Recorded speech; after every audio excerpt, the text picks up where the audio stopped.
Hey there, it's Anonymous Tea, where we spill the tea anonymously. Hello, hello, hello, hello, hello, everyone. Hello, YouTubers. Hope you guys are all having an amazing day today, sending good vibes, sending positivity, sending blessings, and good energy to each and every single one of you. Thank you so much for tuning in. So today we're talking love and marriage, Huntsville. Y'all know why y'all here. Anything I say is alleged in my very, very personal opinion. This is for entertainment purposes only. None of this is personal. The Copyright Act of 1976 is in the description box. Some meat and potatoes, some housekeeping items. It is free to follow me, free to subscribe to this channel, Anonymous Tea, free to subscribe to my other channel, Anonymous Tea Podcast. Content is coming over there later today. Also, follow me on the Tickety Talk for 70-ish more days, Anonymous Tea Podcast. Follow me on the gram, on the Instagrammies at Anonymous Reality Tea. And as always, y'all, it is completely free to like, it is free to comment, it is free to share everywhere. This content so that it can get out there and get these likes and these views and all these things. So we got child.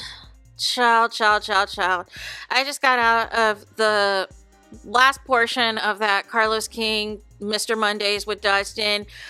I gotta say this, y'all. I'm so disgusted. I'm so disgusted. Right at the end there, y'all. Right at the very end. Carlos King is reading a super chat about somebody calling somebody slow.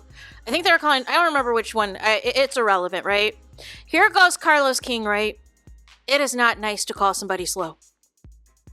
Right before that, because Dustin was no longer on the live, right before that, right before Dustin was clicked off, he made a comment that it was foul, and he had it right the first time when he said that was foul, Carlos King, of you allowing that garbage comment to call Mel garbage.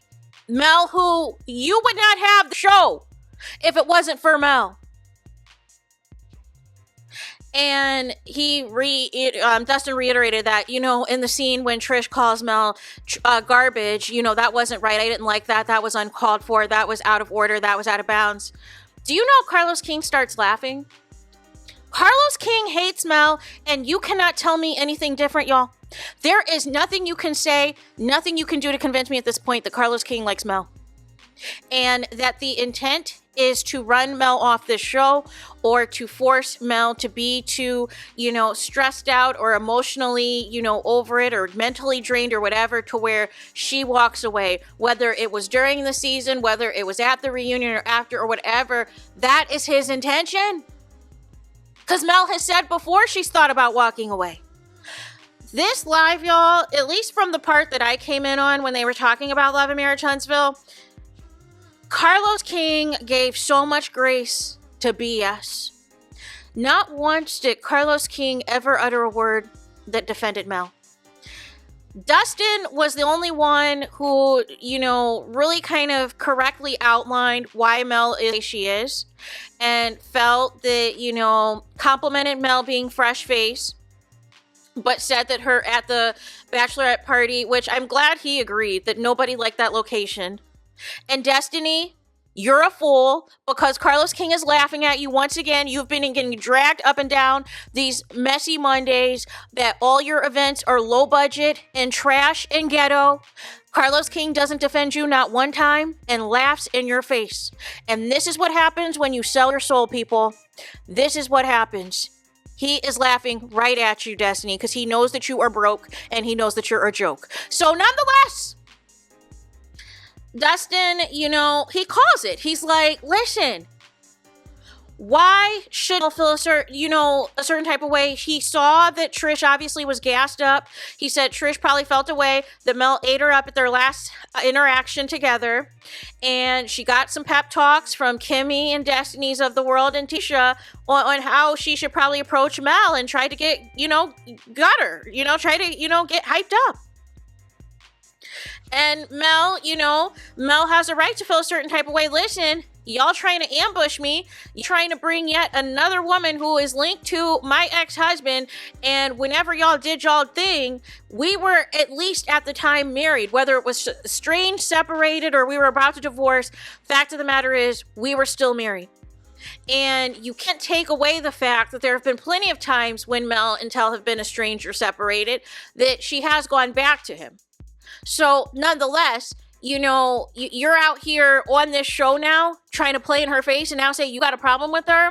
He also clocked as well that Martell needs to stop lying. And this is again why Carlos King is too attached to these cast members. Dustin said it perfectly that Martell always likes to start at the middle of the story because nobody else knows what's going on if you only watch the show. And he tries to present this image that he's the good guy, he's trying to make things work, and he's trying to make all the sacrifices when there's a whole nother thing that is taking place outside of the show. And Martell is making Mel's life a living HE-double-L. And he's trying to pretend that everybody, has short-term memory. Nobody remembers what happened that led to him and Mel being divorced. Nobody knows that him and Mel are not on good terms.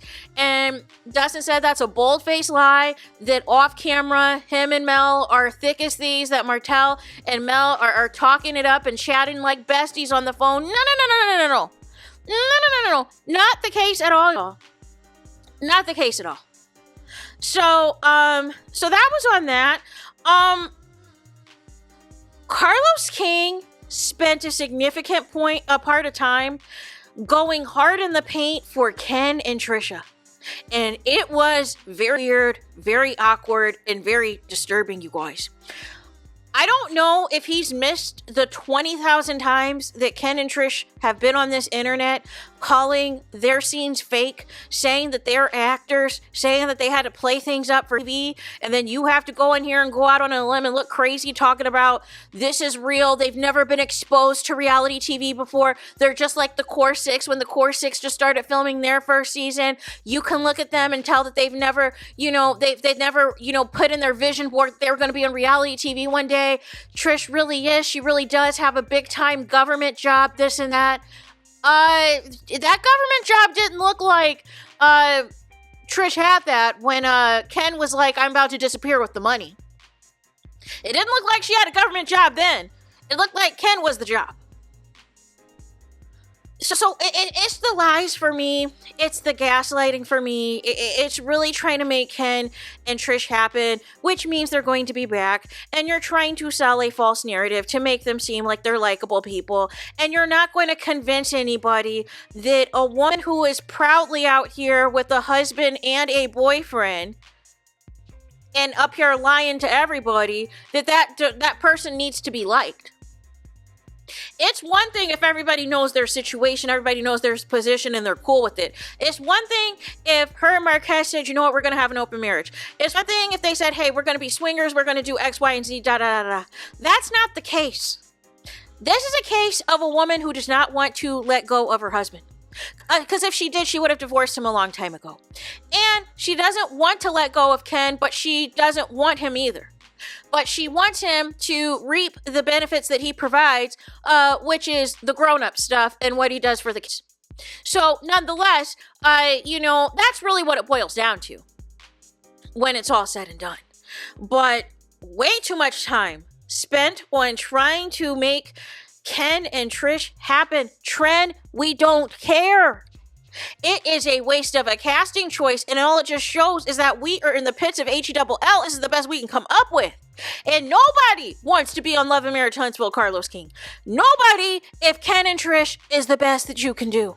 And if you have to bring back Sonny, and that's the best that you can do. And if the rumors are true of who else is coming back, then that means nobody wants to be on Love and Marriage Huntsville. So I did find it interesting. One last thing. Dustin asked if Carlos King, because Carlos King is really trying to hype up this reunion, and all the reunion is everybody go and attack Mel. What doesn't matter the topic, somehow Mel is going to get dragged into it, just like how Marceau quickly pivoted from the beef with Martell, because he knows he's going to be filming with him this season, and wants to pivot about Revenge P. No. Because you all knew about it. So, basically, Dustin says, okay, you said there's going to be special guests. Does the second letter of the person's name begin with a vowel? And Carlos King had to do like a Jeopardy. And then he said no. So immediately I was like, okay, well, that still leaves Stormy in play. Obviously, we know Stormy's going to be there. And it actually leaves Shanita in play. When he said Val, I was thinking Tisha's mom. and or he was maybe thinking Tina, but I knew she wasn't going to be on the reunion. But also Marquez or Lance, those two initials, you know, also. But maybe they're considering Marquez a part of the cast at this point. I don't know. But found that interesting. So that meant Shanita and Stormy. Obviously we know Stormy's going to be there, but Shanita, if you're saying special guest, because I think for some reason Carlos King has a fixation with Shanita because he likes reality stars in general. So I would not be surprised if she is on that reunion stage, y'all. But that's all I got for this video. Let me know y'all thoughts in the comments. Please do not forget to comment and subscribe. Hit the notification bell so you're notified the moment I post new content on my channel. And with that being said, I'll talk to you guys again very soon.